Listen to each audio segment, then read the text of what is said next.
You are looking at Julian's pronunciation guide, where we look at how to pronounce better some of the most mispronounced words in the world, like this other curious word. But how do you say what you're looking for today?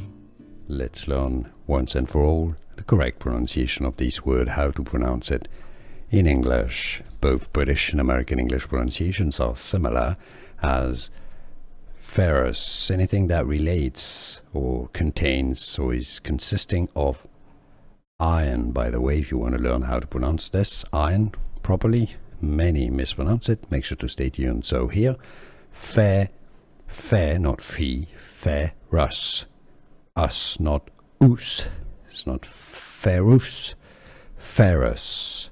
And now, you know, did you get this? Let me know in the comments. Here are more videos on how to pronounce more confusing words and names too many mispronounced. Like this video if you found it useful. I appreciate your support. I'll see you soon and thanks for watching.